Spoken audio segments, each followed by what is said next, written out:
Skull crushers will build massive triceps when you do them the right way. And if you follow these form tips, I promise that you won't injure your elbows.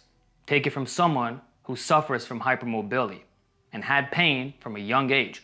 All that is gone because of what I'm about to show you.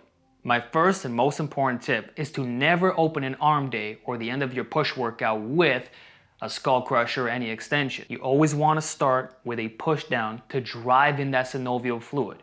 The rule is this: if your triceps and elbows are not hot and you don't feel a massive pump in your arms before laying down a bench and doing a restrictive exercise like a skull crusher, then it's not time.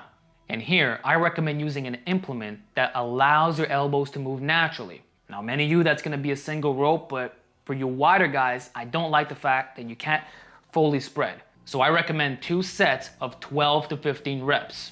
If your elbows aren't sensitive, you can go a bit heavier, and this can be either a warm-up or actual work sets to failure. I don't care if there's a bit of fatigue. If anything, that's going to allow you to get more out of less weight on those skull crushers. Plus, when you do a shortened position movement like a push down, it doesn't generate much fatigue to begin with. So feel free to go all out, because how heavy you go later doesn't really matter, and it won't be a significant reduction to begin with.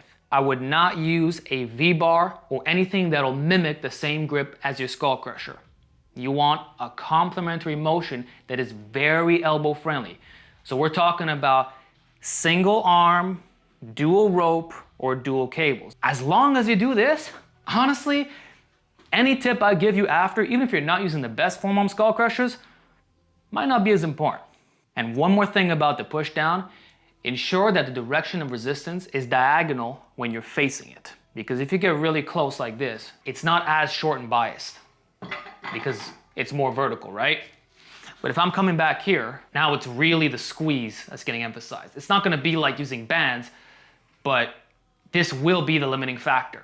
And that's what you want, because the squeeze is least fatiguing, and that's what warms you up right around the elbow. Now let's cover what you came here for, how to do skull crushers. So first of all, you're probably using a preset easy bar. I understand. You don't want to do this in the benching station or even the power racks, not for an isolation exercise, right? So you're grabbing the preset easy bars, and your execution is interpreting the name literally, as in bringing it to your skull. Now, most of you are not balding men. In fact, you're probably quite young. So you have a nice Norwood 1 hairline. So you're bringing it right here to your forehead, right above the eyebrow ridge. And then sometimes you wonder, why do my elbows feel so terrible? Well, I would say you haven't built the tissue capacity, or you're not properly warmed up, or you're going too heavy. But besides that, for all my sensitive guys, simply put, you're bringing the bar to the wrong place. Instead of bringing it to a Norwood 1 level, pretend you're Norwood 4, or go behind the head. And for this, I recommend leaving your head off the bench. So here, the tip of my head is flush with the bench. That is what you would do for a bench press, not a skull crusher. So get it slightly off, and you can see it's facing down. So you bring the arms back, and from there, lower it to the top part of your forehead. And you can see the elbows are tilted this way. And when I come up, they're not stacked in front. So just off that, feels so much better. More triceps activation, less elbow pain. Now, if that still bothers your elbows, try using a medium grip. Remember, the elbow's still doing the same thing. It's responsible for extension. So bring it to your forehead. You get that nice groove in with the easy bar, and there you go. Also feel free to use a thumbless grip, so you can put all the pressure into your palms. Larger surface area tends to be more elbow friendly. Now, if being down here still causes problems, then simply go behind the head, which is going to involve more long head, and you're getting the full bend of the arms. Sometimes it's that minor partial that causes elbow pain. Now, make sure that on the way down, you're not turning it into this weird, jerky, pullover hybrid. Nothing wrong with moving the shoulders, but Don't let the pullover aspect take over. You don't want momentum. So there's a way to control it. That's the difference. This is clean, getting a better stretch, but I'm taking my time. So I'm not increasing the peak forces on the elbows or the shoulders. So we don't want to stack one problem onto another. Now keep in mind, what I just showed you is an exaggerated version, but just to say, you can go lower than you realize, and that might give you less elbow pain than if you're stopping at the forehead. Sounds contradictory, but try it. One way, you're stopping artificially. The other, you're going through the full range of motion of all the joints involved in this exercise. Another way you can go behind the head is by raising it.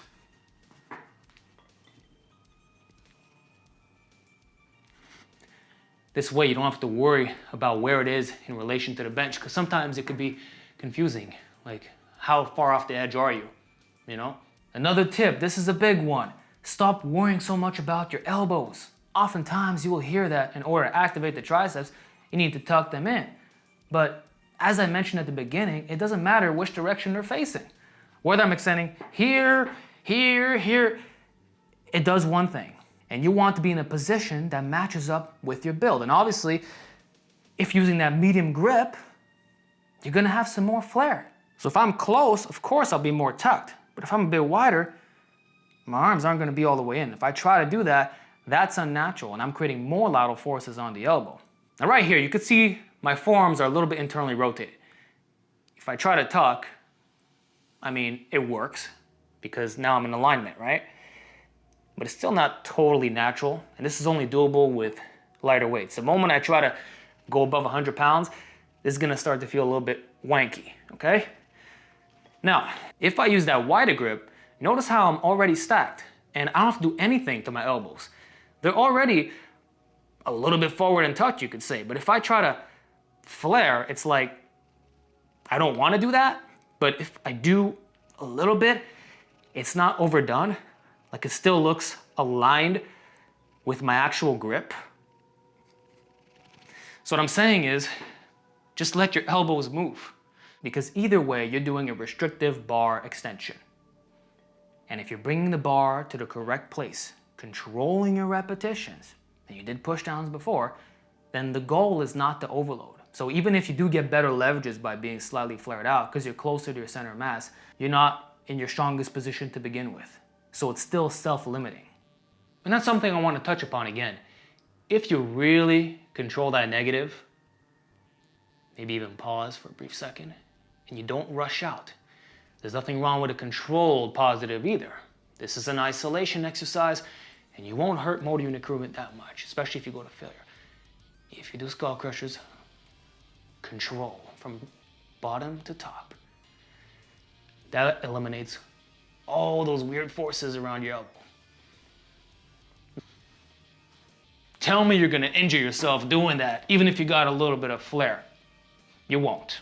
Finally, everything I just showed you still applies to the straight bar. So assume around a shoulder width grip, no need to force the elbows in, unrack as normal, bring the bar slightly back, lower under control to the top part of the forehead, pause if you want, reverse out slowly, making sure that the bar is not coming forward, or else you would hit the rack. So that'll keep you in check. And that's all there is to it. Nothing needs to be forced. It's all triceps, and even with a barbell, the elbows feel great. I feel absolutely nothing in them. Also, be careful when you're re-racking. And if you're not looking up, you might end up here. You see how simple it is? I broke it down into baby steps. By dropping your ego and making minor form adjustments, you can cure your elbow pain today.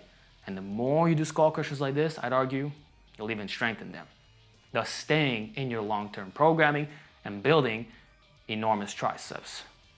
All the heads, by the way. So there's a reason why they're an old school staple, and even with their bad rep, many of the top pros are still doing them on the regular. Just to say, if some guys are tearing their triceps off, then you know it's stimulating. And the progression potential is already enough of a reason to continue doing skull crushers. Anyway, I'm done rambling. This was a topic very close to my heart. It hits home because I suffered for years with elbow problems. So if I could fix them, I know for a fact that you can too. Let me know how this helps you out. Please share your feedback down below. And if there's other restrictive exercises that bother you, inform me and I'll do my best to help you out again. See you next time.